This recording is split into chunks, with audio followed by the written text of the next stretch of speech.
Hello YouTube, this is DVD Review Studios here, and today I shall be doing a Blu-ray and DVD update for November of 2021. So let's of course begin with the Blu-rays. First up we have the movie Parasite from 2019. This film was directed by Bong Joon-ho and is a film that I've honestly wanted to grab for the collection for a little while, and I was very lucky to find the Steelbook edition cheaper than the standard Blu-ray on eBay, which to be honest I'm not really much of a steelbook collector. This one had a minor bit of damage on the corner but nothing too drastic, thankfully. And the film in itself was very well worth watching. I highly recommend this film. Very intriguing and quite riveting storyline, which I found to be kind of comedic at first, with a poverty-stricken family in Korea slowly worming their way into working for a very luxuriously rich family. And so they manipulate the situation into their favor by getting certain aspects of the rich family fired, such as the driver of the family, the housekeeper, and then things really go to pot where the housekeeper was actually hiding a dark secret in the cellar of the rich family's home, and that story was very intriguing and certainly shifted what this film really was in terms of a plot twist, and that's what really hooked me throughout. And the artwork for this steelbook is stunning. Really love the sort of inverse effect of the stairwell pictured in the center. And this is a 2-disc steelbook edition, includes the standard Blu-ray and a black and white cut of the film as well. And here's a look at the inside artwork with the discs removed. Kind of minimal, but I do like how sort of simplistic it is overall. And here's a brief look at the J-card. Some very good special features included on here as well, with a making-of documentary, which I was very intrigued by.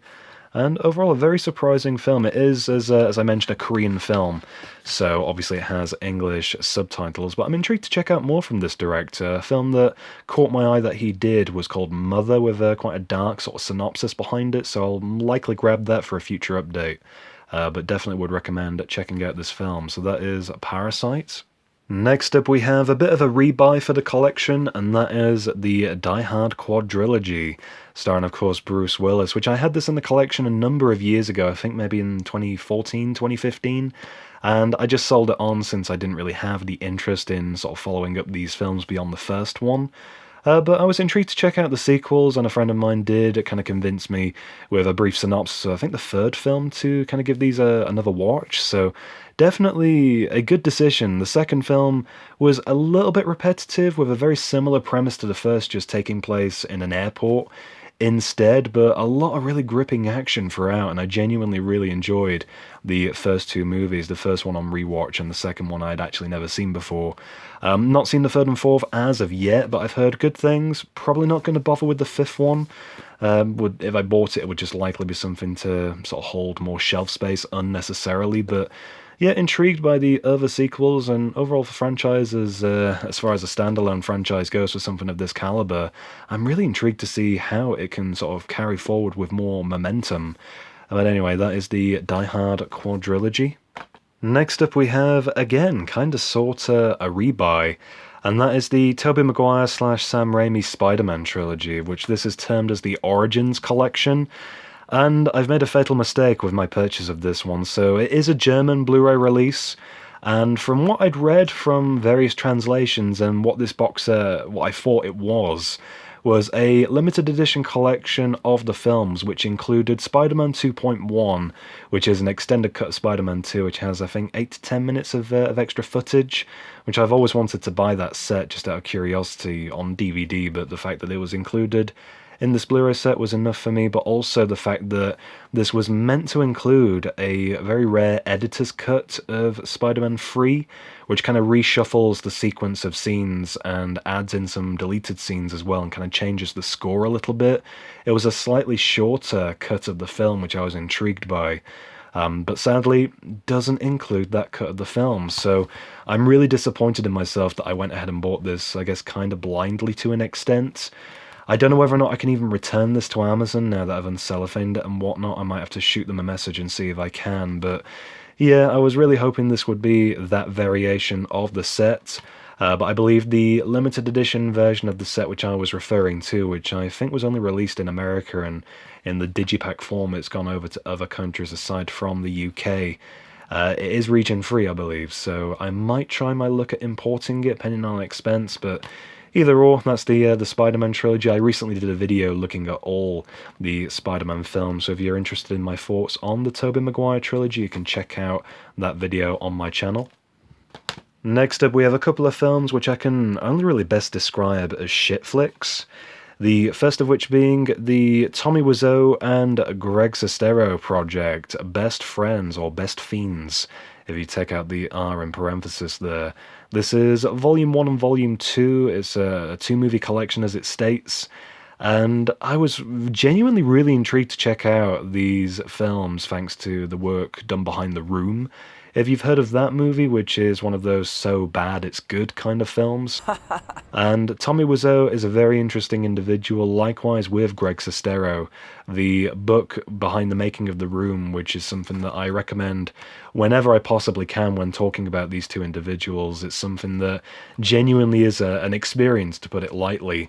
And with that taken into account, I was really hoping this would be something far more substantial and maybe a little bit more proper, since Sestero had quite a lot of input surrounding it, and the first part of the film was really quite bizarre but really intriguing, and Tommy Wiseau acting in this film, obviously you typecast him as just Tommy Wiseau, but he actually handled the material of being a mortician with sort of dark secrets hidden within the premises of where he works, was really intriguing and overall something I wanted to know more about, and that was definitely a positive, with his character of Harvey taking in the character of John, played by Sestero, who was essentially a homeless person, and together they cook up a scheme of selling the gold from within, the teeth picked from deceased corpses, really kind of dark stuff that honestly I was really hoping would gradually become something that would eventually evolve into a very loving sort of finale, I guess, between the two characters, with friendship being the core elements of this film. And unfortunately, the second part is really disappointing. It drags and has some of the most ludicrous plot points, with the friendship kind of being split up between the two characters. Tommy Wiseau is barely in the second part, and the whole thing just falls apart completely. Very disappointed in the second part too. What could have been quite an intriguing and very different kind of film, but that's just my take on it, I suppose. Oh, hi, Mark. Another thing to note as well, this film, or this Blu-ray set rather, was listed as Region A locked. It is in fact region free, so if you were interested in grabbing the Blu-ray, I got this over the American Amazon. Thankfully, it does play on UK players, so that's something that I feel is worth throwing out there knowledge-wise anyway. So that is Best Friends. Very disappointed in all honesty. And coming off of that film, we have a very funny So Bad It's Good movie, The Velocipastor, which myself and my good friend The Cryptic Cinema did a video quite a while ago now, sort of dissecting this film, trying to make sense of its narrative. Obviously, that didn't really go too well. Father James, or whatever he's called. Can we find out his name? But either or, a very bizarre movie about a preacher being stricken by a raptor tooth, and slowly over the course of the film he becomes basically a vigilante raptor, a man that can turn into a raptor, and he basically decides to devour the evil that is plaguing planet Earth. So very strange plot, and overall a very funny, so bad it's good kind of film, with the laughable effects and very bizarre edited jokes throughout. Next up, we have a show that I have featured on the channel before in an update video, and that is the complete series of Samurai Jack. The reason why I'm refeaturing this is I actually recently finished the entire show. It's only 5 seasons long, and seasons 1 through to 4, as it goes, were originally done for Cartoon Network in the early 2000s, and the show was basically left incomplete as far as the story was concerned. And then in 2017, Genndy Tartakovsky managed to get 10 more episodes for Adult Swim, and the final season is both dark, twisted, and beautiful. Really stunning finale to this show. I loved the character of Scaramouche in particular. What took you so long? I decimated this village days ago. Just for you. A very zany kind of comedic character, voiced, I believe, actually by the same guy that voices SpongeBob SquarePants. But the finale season was very dark, a complete sort of opposite to what the first 4 seasons were, and I just thought it was definitely worth mentioning, since the core of the show was very artsy and overall very intriguing for the sort of martial arts kind of stuff. but the angle of character development portrayed in the final season is something that I've not seen from a cartoon series in a very long time, and I absolutely loved what they managed to accomplish with the character of Jack throughout. Very good finale, and a show that I would highly recommend. And to round off the Blu-rays, we have another animated show. This is basically the complete series and the movie for the show, or anime rather, Cowboy Bebop, a show that I've been recommended many, many times. And it's something that, to be honest with it being an anime show, wasn't really that interested in it, but I bit the bullet. I found the sets quite cheap on eBay, surprisingly. These sets seem to go individually for about £20 a piece, maybe even a little bit more than that. And they are absolutely stunning sets, to be honest. They each include 13 episodes of the series, and the overall series is only 26 episodes, so a fairly short show at that. But these were the remastered Blu-ray editions, and both are 2-disc sets each, made to look like sort of VHS tapes for, I guess, the nostalgia gimmick as it would be there, and there's the 2 discs included. And each set includes a really cool booklet looking at sort of character designs and whatnot, so genuinely a lot of thought has gone into these particular box sets, and the show in itself for an anime series, definitely ahead of its time is a phrase I would use to kind of describe it overall. The characters and the dubbing, the voice acting in particular, with this being audible in English, was fantastic. Really great storytelling. I love the sort of suaveness of the main character, Spike. And I'm only so far on the episode where the character of Ed is introduced, a very quirky, zany character. But I absolutely love what they've managed to achieve in so few episodes, and I'm intrigued to check out the remainder of the show. So that is part 1 of the box sets, episodes 1 through to 13, and then, again, very similar, episodes 14 through to 26. There you go, just another look at the box set. Same sort of style with the interior, and then rather than a character booklet, this one looks at the sort of ships and vehicles featured throughout the series. And here is the Cowboy Bebop movie, which I'm going to imagine this is kind of like a conclusive end to wrap up the series. Know very little about it, but still, the show in itself has been very good so far, so perhaps you'll see a review of the series on the channel in the near future. So that's going to do it for the Blu-rays. Let's move on to the DVDs. And so, moving on to the DVDs, first up we have Brazil, directed by Terry Gilliam. This is a film that I'd wanted to add to my collection for a little while, and a friend of mine actually mentioned the movie in conversation, which intrigued me to just go out and pick it up. And I'm glad that I did. This film is absolutely phenomenal. Very bizarre premise, looking at the far distant future today in a very contemporary manner, and the sort of themes of postmodernism expressed throughout, especially with the zany take on bureaucracy gone mad. That is certainly something that is heavily captivated upon, especially with the main character portrayed by Jonathan Pryce, who is essentially just a daydreamer, someone that is looking for a better life, and by literally sort of dreaming various sequences involving power, romance, and lust, he suddenly comes across this girl he's been dreaming about in the real world. And this sets him apart from the bureaucracy and kind of allows him to look beyond the generic sort of stationary world he has slowly been consumed by, allowing him to reject conformity and allowing him to literally become his own man by the end. Very interesting pitch overall, very bizarre quirks to this film, looking at various interludes of science fiction gone berserk.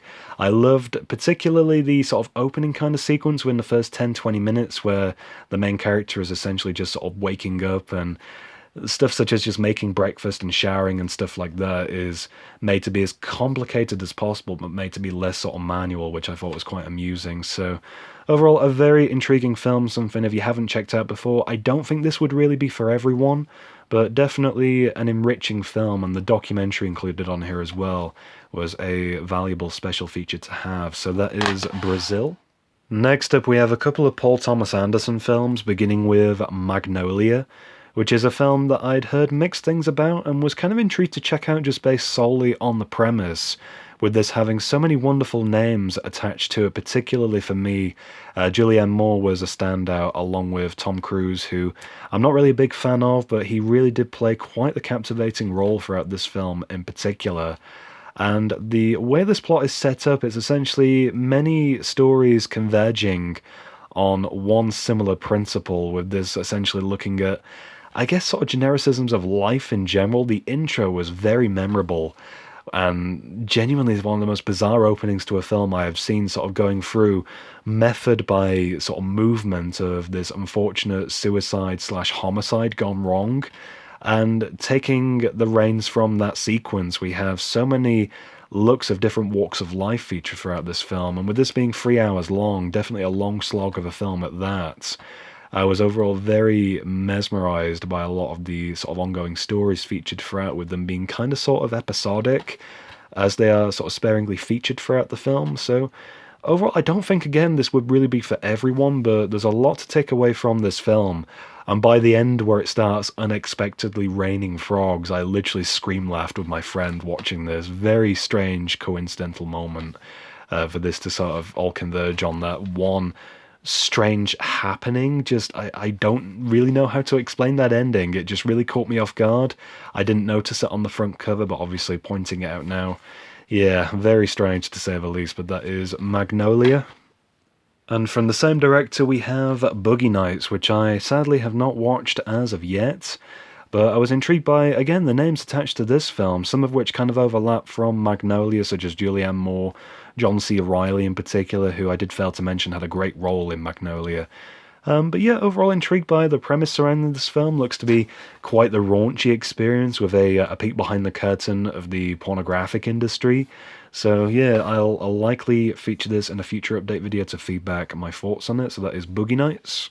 Next up, we have a couple of films starring Robin Williams, the first of which being 1 Hour Photo, which is a film that I enjoyed so much I actually decided to make a video deconstructing the main character of Cy Parrish, played by Williams, in conjunction with the story. And this is a very distorted look at a lonely man who is basically trying to achieve a family of his own just by moving in on an existing family. Very twisted story, and overall a very creepy role for Williams. He handles the character phenomenally. And for what this film represents, definitely a film I would highly recommend. The soundtrack as well was definitely something that struck me, and it's something that I've kind of listened back to on occasion, having seen this film only really the once, and it's one that I'm for sure going to rewatch in the near future. But yeah, check out my video on the film if you are interested. Highly recommend the film. Definitely something that I didn't really expect from Williams. He does have quite the diverse sort of acting range, and this film does capitalise on that in my opinion. We also have the Bicentennial Man and Insomnia, which I actually only got these in the post this morning, so sadly not seen either of these as of yet, but heard very good things about both films, particularly Insomnia, which I think was recommended by a subscriber of the channel, and yeah, more than likely again these will feature in a future update once I've watched them.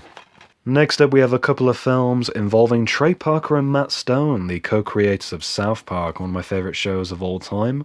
The first of which being Cannibal The Musical, which was written and directed by Parker, and was overall quite a memorable film. The songs were certainly one of the more memorable aspects of this movie, and a fairly simplistic plot of the character of Alfred Packer leading a group of travellers across several states in order to try and find a state that was very rich with gold. And the music throughout was definitely one of the more enduring parts, I guess you could term it as. Some songs were hit and miss, but still memorable at that. My personal favourite being where Parker does a solo singing about his horse Leanne having gone missing. And Leanne was actually named after a real Leanne, his ex-girlfriend, who I believe cheated on Parker, and so vindictively he named the horse Leanne, sort of implying the horse was allowing other men to ride her.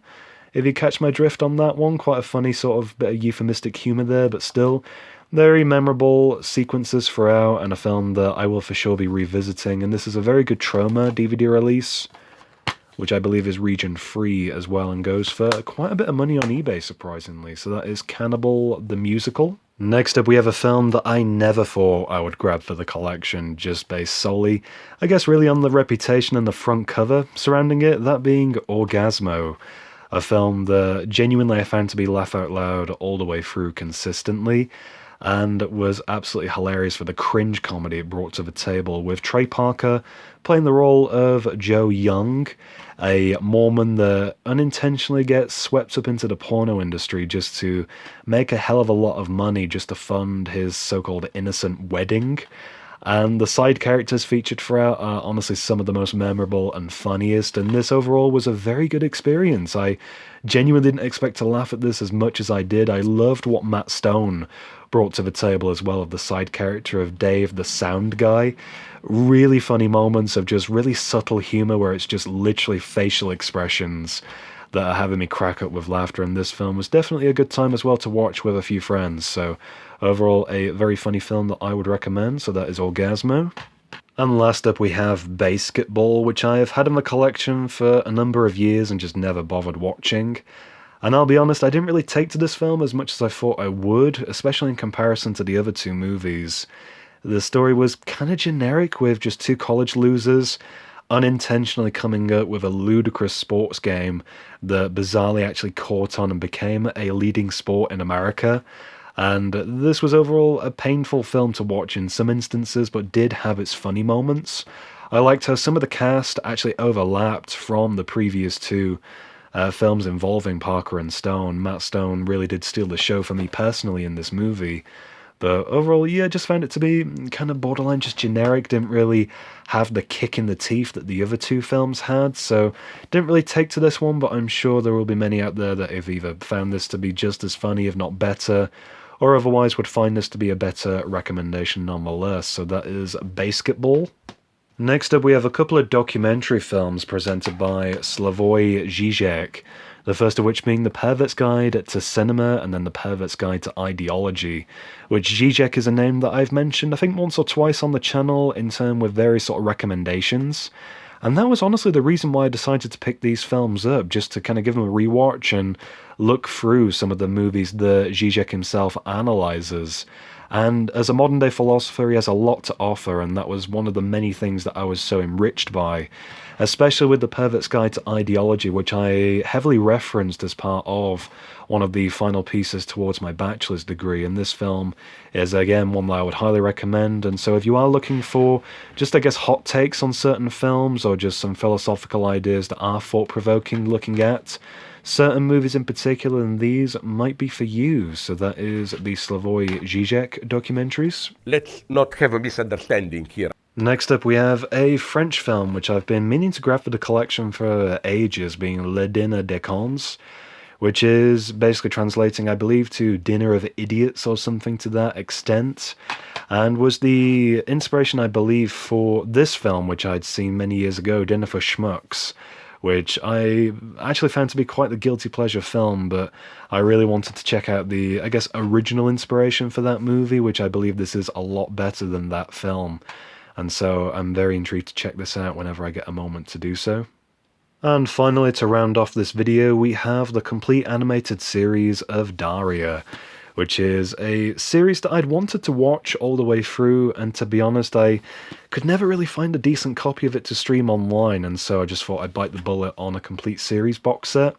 The only downside to this DVD release being that, unfortunately, it's not the original broadcast version, and that is mainly in correlation with the music choices used throughout the original broadcast series. Obviously, with the tunes that were used, with this being an MTV-style production, to get clearance rights for all the original songs used in the series, I would imagine would be just pure chaos and hell, just not worth the expense. So unfortunately, those have either been removed or replaced, but the remainder of the series and the actual stories told do remain intact. And the only downside I have really to this box set as a whole is the packaging for it. This is a Region 4 Australian release, and is literally just 4 DVD cases on the inside of a crappy cardboard sleeve, which is already falling apart. So I may in fact just ditch that at some point, but here are the sort of individual volumes. It's an 8-disc set, includes the entire series, and I think it's 2 TV movies that were done for this show. And overall, yeah, it's just a show that I've wanted to watch for many years, and finally I thought I would get round to doing so, and it's just easy viewing sort of television, something to have on in the background, so I thought the more the merrier on those kinds of shows. Anyhow, that's going to do it for this update video, the final update video of 2021. I hope you did enjoy. If you did, be sure to leave me a like down below. Let me know in the comments if you've checked out any of the titles that I featured in this video. What are your thoughts on them? And for more content, be sure to subscribe to my YouTube channel at DVD Review Studios.